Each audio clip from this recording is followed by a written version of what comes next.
North Carolina State Highway Patrol. What cigarette do you smoke, Doctor? A contributing factor to our juvenile delinquency of today. Rock and roll has got to go. And welcome back to the Hometown Holler. I'm Daniel Ayers. And I'm Quinn Ray.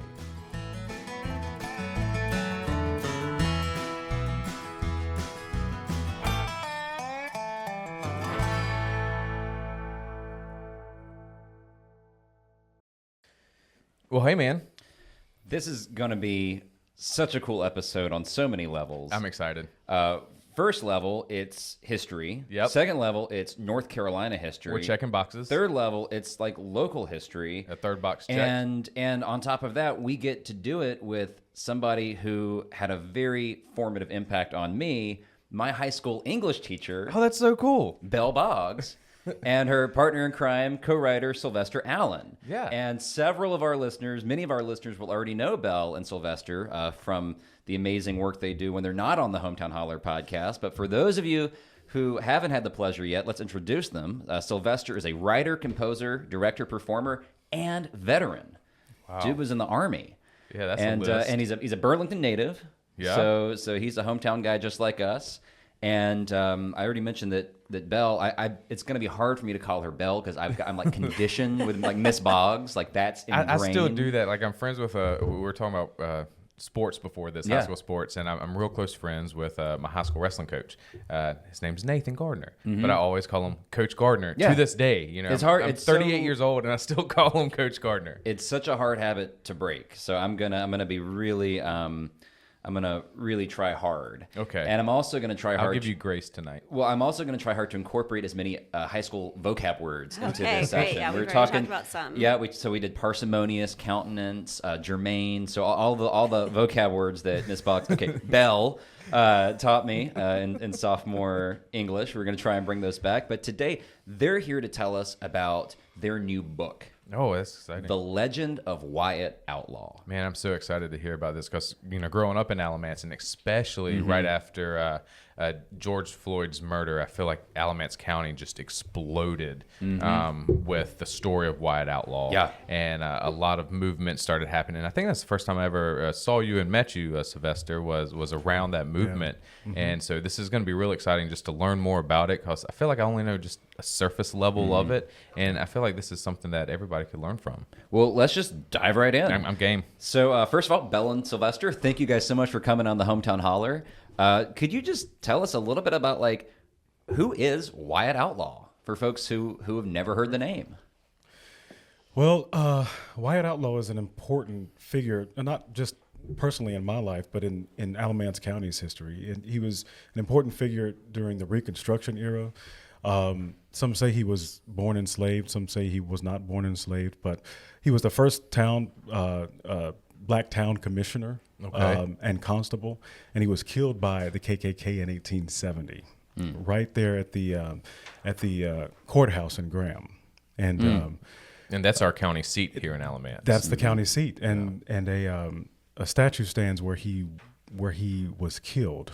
But not a statue. Yeah, you not make a statue of him. Not a statue of him, and so that's the issue. So Wyatt Outlaw, we feel like his story was mostly buried, and we're here to try and bring it back to life. So you mentioned that he was a commissioner. Yeah. He was an elected official, and I think that's something that's so interesting that his community had selected him. Right. This is a guy who had the faith, the credibility, and the trust of his neighbors. Right. And you mentioned that his story was buried. It wasn't just forgotten. Right. There was a choice that was made to not remember him and to valorize and celebrate other people and other values. Yeah. What led you guys to exhume this story, to bring it back? And was that a word skills word? I don't know that was a sophomore level vocab word. Maybe that was junior year. I'm just so impressed overall. There we go. It was beautifully said. Thank you. Well, I learned from the best. Well, the reason I ask is because you guys both have really busy schedules, right? So Belle's a professor at NC State. Sylvester, you've got all your various artistic pursuits. What brought you guys together to tell this story? So, yeah, thanks so much for having us, Quinn and Daniel. We really appreciate it, and our listeners. I taught years ago in Alamance County, and always was compelled by the just the culture of Alamance County, what it gets talked about, what doesn't get talked about, the conflicts within the county. I live in Chatham County, but not that far away.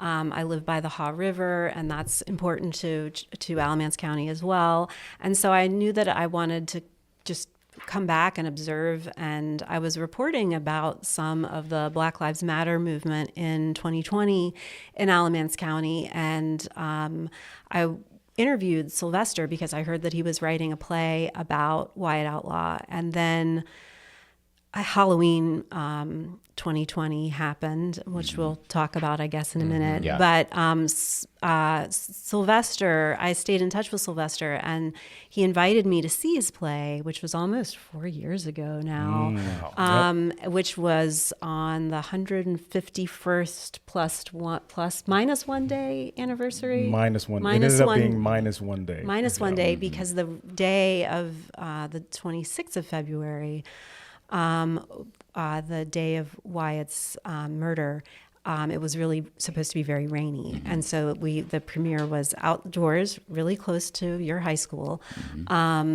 And it was a warm night, and the frogs were singing, and it was, as they do in February in North Carolina. And I was just so blown away by the work of art that Sylvester had created, by his performance as the narrator, by the play that he'd written. And not that long after, I just thought, oh, well, I wonder if Sylvester would be willing to write a whole book about this. And because I feel like he has a lot to say also about his own life. I wonder if he would do that with me. And so I came to Sylvester, and then the rest is history. So have y'all been working on this for about 4 years, or? Yeah, we started. Does that seem like a short time to write a book, Quinn? Does that seem like No. How many books have you written, Quinn? No. Well, I went to Elon maybe about a month ago or whatever, and listened to a lecture on God, I forget his name, that wrote the Life King about MLK. And he was like, this has taken me about 7 years to write, So I don't mean 4 years, like, hurry up, guys. Well, I think part of that is that so many things keep popping up. I don't know this for sure, but like I would imagine, you mentioned like Halloween 2020, right? I mean, this county has a way of giving concerned citizens lots of content, lots of things to write about and object to and bring to light.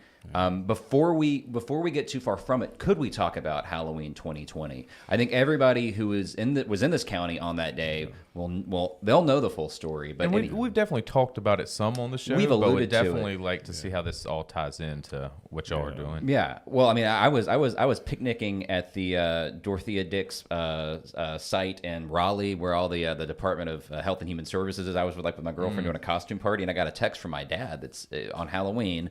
And all the text said was, I just got pepper sprayed by the Alamance County Sheriff's Department. Oh, boy. And Belle, you were there. Yeah, so was And Sylvester.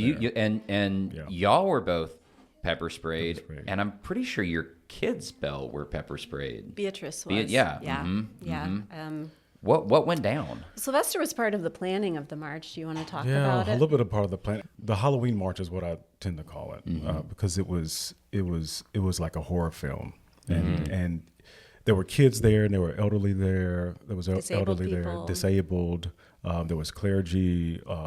There were politicians, local politicians, folks running for offices, and Reverend Drumright. He had thought to put together this march that would end at the polls, not the protest. Folks were going to go vote. Folks were going to go vote. And this was the last day to early vote. So we were at Wayman. We were at Wayman's Chapel's parking lot, and we were set to go, and the police were out there, and some speeches were performed, and we set to leave, and everything seemed like, okay, this is good. This is good. This is what the county needs to see. it wasn't until we got to we stopped for a rally at the square, and I thought we had permission to be in the street. That was We had a police escort. We had a police escort, and we were marching in the street. So when we got there, we stopped to kneel and pay respects to George Floyd and the killing of George Floyd. And at the time, we thought it was 8 minutes and 46 seconds. So we stopped and knelt, or just in silence for 8 minutes and 46 seconds. And that was the quiet before the storm, literally quiet before the storm, because as soon as we got up, some folks heard a call through the megaphones from law enforcement, and some people didn't. That's what it seems like, because it was I don't remember, was it 14 seconds or something like that? We got the first pepper spray. Something. Yeah, it was less than a minute. It was less than a minute, which definitely. was too short of a period of time, Yeah. of course, for that many people. It's only about 200 people, but that if in a crowd, that's can be a lot of people. Yeah. And so to move, to the sidewalk, we were trying to move. Especially folks who have varying degrees of mobility. So that's why they pepper sprayed, because they wanted you out of the street and just get on the sidewalk. And you didn't. Right. The crowd didn't move to the sidewalk in 15 seconds. Let's even call it 30 seconds, right? Let's give them some benefit here on that. And they just came out and just started macing everybody. And folks, you guys can see footage of this. Like this is well documented. Yeah, it made national news. So go online, type in Alamance County. Honestly, just Alamance County pepper spray, and you will get some pretty harrowing images. Yeah. And so y'all were there for that, and I think that story dovetails well with the story of Wyatt Outlaw and this broader thread of how justice is administered or not administered in Alamance County. Yeah. Well, it literally dovetails with his story, because to start at Wayman Chapel, at Wayman AME, that is the site that he and other trustees purchased to build a church, because churches were a center of worship, of course. They were also a center of learning and education. That was where a lot of freed people had their schools, because of course they didn't have publicly provided schools. Factoid number 1 for me. I didn't know this. And so that was his land, and that was his choice. Before, he was a prosperous carpenter and leader who, as Daniel mentioned, was really well respected by Black and white people in his community. And the first thing he did when he had resources was not buy land for himself, not buy a house for himself, but to buy land for church, which has this really powerful significance that I also learned from Sylvester and through researching this book. And then, so we started there, we moved forward, very intentionally, right? That's why we met there, started with prayer. And then we moved forward down Main Street and south down Main Street. And we stopped at the Baptist church that is the site of his home and workshop, where he lived with his children and his mother, Jemima Phillips. And then we stopped, and Reverend Drumright and other people spoke about Wyatt, and we said his name, and then we moved forward to the site where he was killed. And we memorialized other people who've also been killed by white supremacist violence and police violence. And then we saw, and because, right, not just because there was a lot of hatred, though there was, but because these were people who believed in voting rights, for everyone. And well, at the time it was voting rights for all men, but that was as a Union League leader, that was what Wyatt truly stood for. And so that makes him a good, good role model and person for us to think about today. But then you also have an opportunity to see how there are forces that do not want us to vote. And then also, as we know, and as you all have talked about, who don't want our votes to count. What was the Union League? So the Union League is this awesome organization that, and they took an oath that they would not countenance any. There's a vocab word Yeah, there there. you go. Yeah, They would not countenance any or employ anyone who was against the working man. They were basically like the down home of their time. And it was a multiracial, primarily Black, but a multiracial group of people who were working people, working class people who had working class jobs. They worked for the railroad. They worked as carpenters. They worked, in the 1860s. and early 1870s, and they worked to encourage their fellow men to vote, and to go to the polls, and to have courage to vote, and to vote at the time for Republican leaders who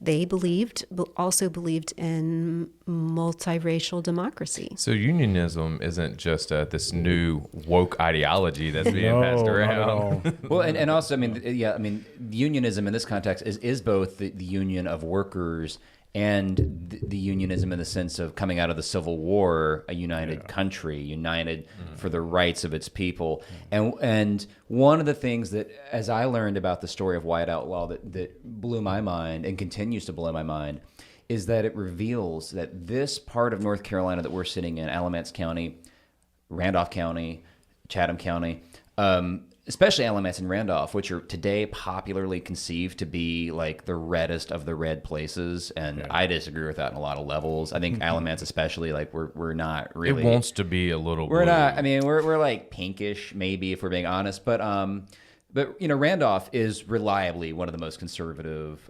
right-leaning counties. I mean, that's where when I went to the Trump rally last year, where did I go? I went to Randolph County.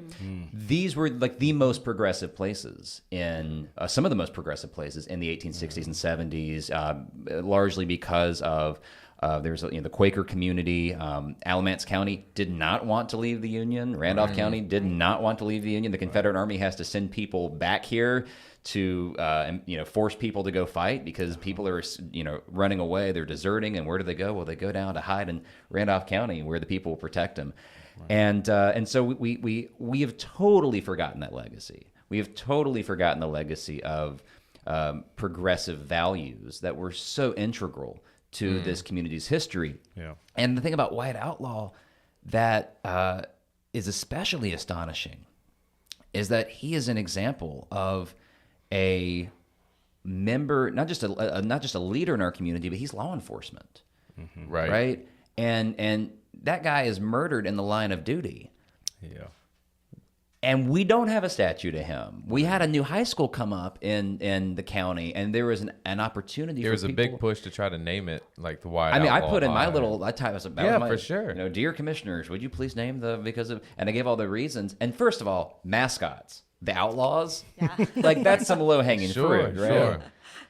And then they went and just named it Southeast Alamance. Man, it's crazy just that movement across Alamance County where they've tried to just do like little memorial gardens for Wyatt Outlaw or name a bench in at one of the parks under Wyatt Outlaw, and people they're like no. And why do you think that is? What is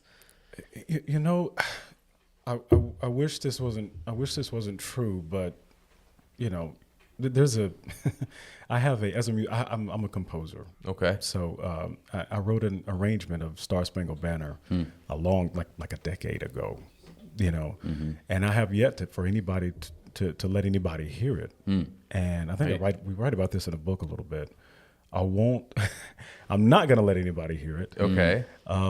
Until I start to see dark-skinned or darker-skinned Jesuses on churches, on church windows, right? So it may be a very, very long time. So I think part of America's practice is to cover up, is to have pride, and when you bust through that pride, you typically bust through it with truth.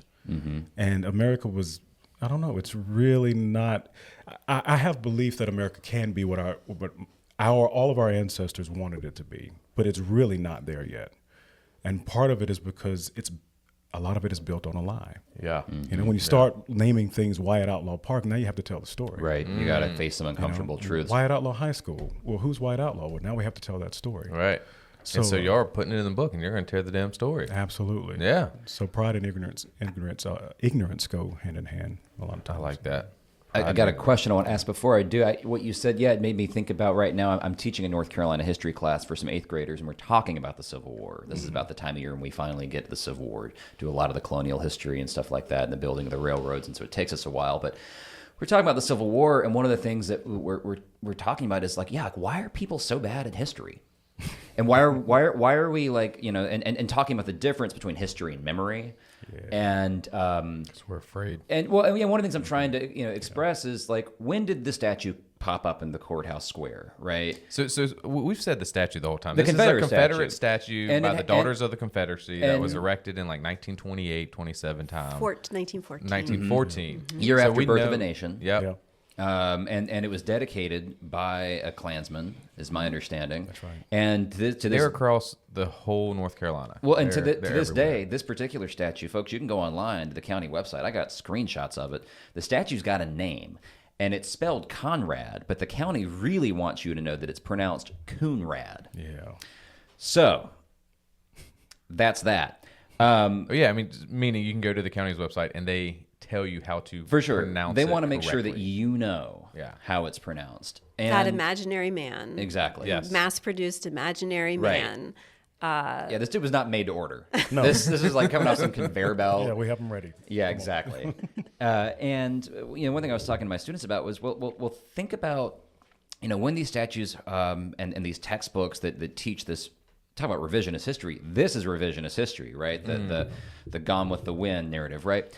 All these young people start to come of age, the children and grandchildren of the Confederacy, and it's really hard to believe that your parents or grandparents were complicit in defending something as evil as Nobody human is slavery. ready to be told that Mama was a little bitch and didn't do anything. Right. Like they're not ready for that, and that's why I think it goes back to being afraid and the pride and ignorance. With Right. So you have to tell yourself a story that, let certain people off the hook or rationalize his behavior. Well, like there was that guy who went in front of the county commissioners and was like, well, that statue reminds us that we're all kind of a little rebel.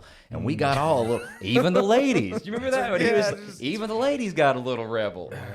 Hashtag Confederacy. Yeah, John Oliver said. But when you're telling this story about Wyatt Outlaw, how do you balance historical accuracy with storytelling? Because people have such when the word history is brought up, we were talking about this before, people's eyes glaze over and like, people are like allergic to history, but we love a good story. So how do you balance those two things? Do you want to go first? And I want. Oh, sure. Well, I'm probably going to just kick it to you. I mean, some of it is Sylvester is an amazing storyteller because he writes plays and he performs in plays and he performs in operas.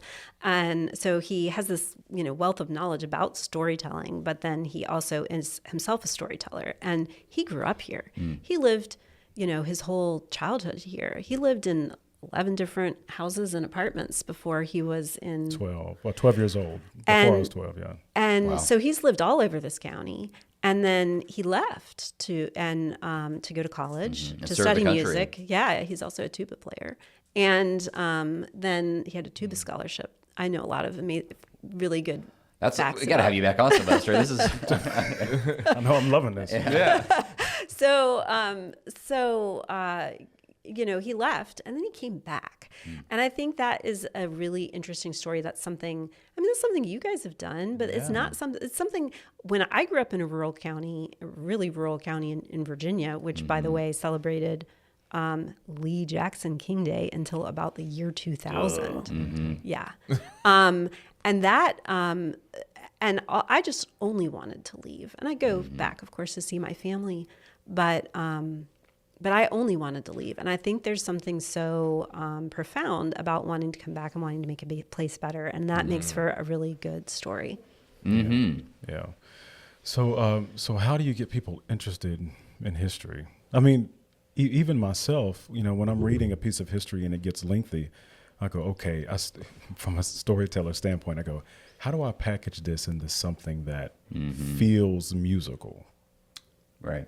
Feels musical. Feels musical. So, and I relate everything I do to music, whether I like I'm it. writing a book or the ups and downs and the tension and release and all of that stuff. And I know I'm just talking about storytelling basics, But when I started writing Spirit of Wyatt Outlaw, first of all, there's been a play already written about Wyatt Outlaw from David Anthony Wright, and I can't remember when he wrote it, but it was several years before I wrote mine. I asked him to do his play downtown, Graham, where Wyatt Outlaw was killed, and that didn't work out. But I got a push from Walter Boyd, the late great Walter Boyd, local historian and lawyer here. He said, "Why don't you write your own play?" I said, "Well, I don't know how to do that." So I did it anyway because he kept hounding me about it. But I thought, if I'm going to do it, I want to make it something that, will pierce the heart and then leave people asking questions, right? And maybe it's a tearjerker or something like that. So I had the idea of putting a shadow performance in there. So there's one scene where Jemima is fighting off the Klan as the Klan has come to find Wyatt on the night that they killed him. And so instead of just depicting that fight, we put it behind, along with Paper Hand Puppet Intervention. Got a lot of help from Paper Hand Puppet Intervention. I love those guys. Absolutely. So fun. They're spectacular. They're putting the show together right now. Can't wait to go see it. But we ended up putting that whole thing behind a shadow screen.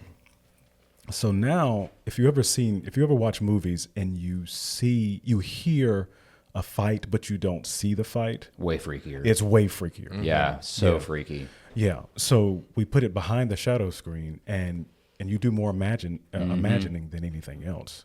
And so what that does for me is that sinks my heart, and it says, what did Jemima go through? Yeah. What did she really go through? Because we can fill in that space with our own fears and anxieties. Exactly. So, and I think it worked. Folks that saw the play were like, that was really, really powerful. And at the very end of the play, Wyatt ascends into heaven after finding final peace, is what I call it. So it's for me, it's all about the package. It's not just telling the history, because you can read a phone book, right? But you're not necessarily interested in the phone book. But you don't necessarily need to know what's in the phone book. Sure. But I think we do need to know history. And we had this wonderful, the wonderful resource of the work with prior historians, of current historians, Carol Troxler, who has long written about Wyatt Outlaw and is professor at Elon, professor emerita, and Scott Reynolds Nelson. More recent historians have written about Wyatt. But then there's also looking back at the Holden trial. So, a lot of the dramatic things that happened about Wyatt's life and legacy happened after he was killed.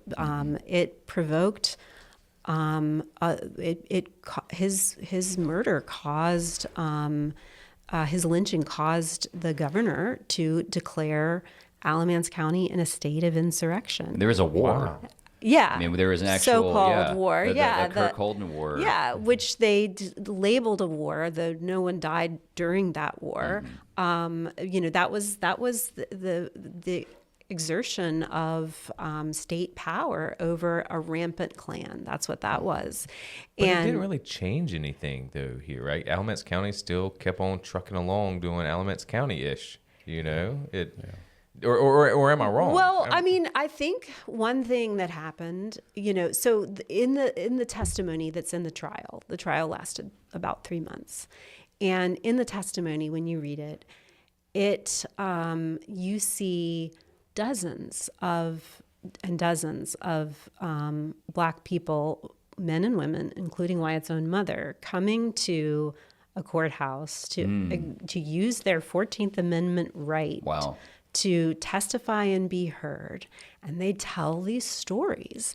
And so it's not just the story; it is the story of Wyatt and Jemima, which Sylvester writes so powerfully about in the play. But then it's also the story of Caswell Holt, who was attacked multiple times, and he testified in Raleigh, and he testified in the U.S. Capitol. And you have the stories of multiple people, black and white, who were, but mostly black people who were targeted and attacked by the Klan, and still found the courage to come and testify and tell what happened, and to tell it very in a really unvarnished and really brave and powerful way.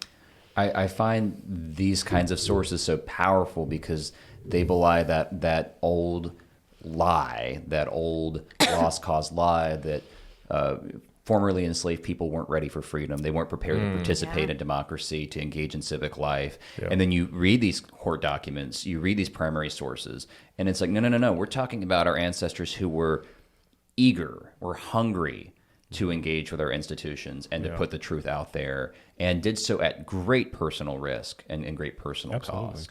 It just feels very, they say history repeats itself, and I just can't stop thinking about, January 6th and what just happened. Like we had a police officer, we had an elected official who was murdered by people, attacked by people, and people told the story, and like these KKK members that murdered Wyatt Outlaw just got off. They became the heroes somehow. Right. And so now we see it again. We see police officers getting attacked and mobbed by a mass crowd, and then it just gets, they get pardoned. Wait, I thought we were back in the blue. And so it's just, I guess earlier what I was saying that nothing happened, it just feels like sometimes like we can tell our stories, people can tell their stories, and it just seems like the same old where it just falls on deaf ears to the ones that are in power, and we know what our power system is, right? It's a strong white supremacist power system that isn't changing that much. It feels like history repeating itself. Well, that's exactly what it is. I mean,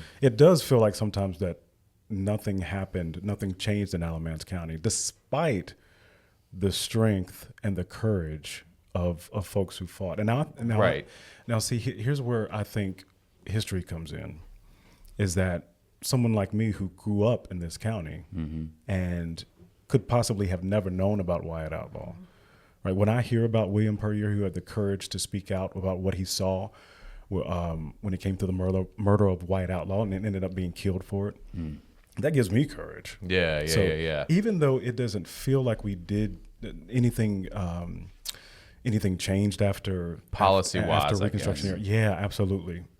That story is then passed down. It's a baton. Sure. It's like we're making little increments, just little waves, but we're going to get there. But if I don't know what gotta happened, believe it. Gotta have that hope. And to come back to the Halloween march, right? So many of those people who were, including your dad and my daughter, so many of those people who were pepper sprayed and attacked by police, and a lot of people, more than 20 people, were arrested that day. Some people who planned to register and vote that same day. Journalists, I believe. Yeah, They were journalists. in their media who were press, Absolutely. And so many of those people were in local politics. And they have remained, many of them, in local politics, but a lot of them in a different way, in a slightly, a more nuanced, strategic way. Not to say that there's anything wrong with and that we shouldn't protest, that we shouldn't march, but the message of down home, which, I know you all have talked about, is that, local grassroots organizing that empowers people within the community to find opportunities for leadership and for using their talents in campaigns. Like growing those leaders is really important, and that's how we're going to get a better North Carolina, get a better Alamance County. And I think, Alamance County was one of the few places, and Chatham is too, and I think 4 or 5 other counties rural counties where down home was, which we write about also in the book because we see them as a part of the legacy of the Union League, intentional or unintentional, that those counties moved leftward, where most counties moved rightward in the country. Those counties moved leftward. Now, that didn't leave you blue in Alamance. We were already blue in Chatham, but we went more blue, and you guys went leftward, so toward pink, Yeah. I guess. But that's like It's remarkable. remarkable, Yeah. and part of that is the work of people. The work of activists like Sylvester, but also the work of people like Dreama Caldwell, right? Yeah. Who was running for county commissioner in Alamance and waiting for people at the polls, and they didn't. What happened.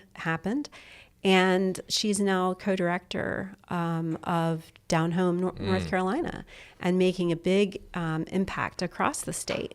So yeah, I mean, I think there's this way that, like Sylvester says, the baton gets passed. Yeah. Well, I'm really excited to crack open this book. Yeah. When it hits the printers. Where can folks find you guys and learn more about your work and just connect with you guys on the socials, as it were? Yeah. So I need to start using my social more, but Or if it's not the Too social, busy. what's the You're too busy. Where you got a website, Substack? Yeah. Where can people find So you? SylvesterAllenJr.com. SylvesterAllenJr.com. You can find me there. Also, Instagram, Sylvester Allen for real. Okay. Yeah. Love that. That's a great handle. Yeah. And the book is coming out this fall with UNC Press, and we would love to get you guys a copy when it is Yeah. printed. We'll get you an early copy. And I have a Substack. It's called the Frog Trouble Times. I subscribe. It's awesome. It is such a antidepressant. Oh, thanks. It's it's nourishing, it's humorous, it's wholesome. Like, folks, go check out the Frog Trouble Times. Yeah. I co-write it with my daughters, Beatrice and Harriet. That's what makes it so special. And I'm on Instagram. I guess I'm Belle Boggs on Instagram. And thank you guys. Yeah, this is exciting. I can't wait to read the book and get their early copy, and then tell people that I read it before they did. Before it was cool. Yeah, that's right. And then, of course, we always have a special gift to give to our guests. So from our friends at TS Designs here in Alamance County, we have special shirts that are from an entirely North and South Carolina supply chain that treats farmers and growers fairly and weavers fairly. So it's 100% ethical, fair trade from dirt to shirt. That's right. And we would love to send you guys home with two of our beautiful Hometown Holler logos on those beautiful TS Design shirts. So don't say we never gave you nothing. Can't say that. Thank y'all so much for having us. Thank you guys. Thanks for coming.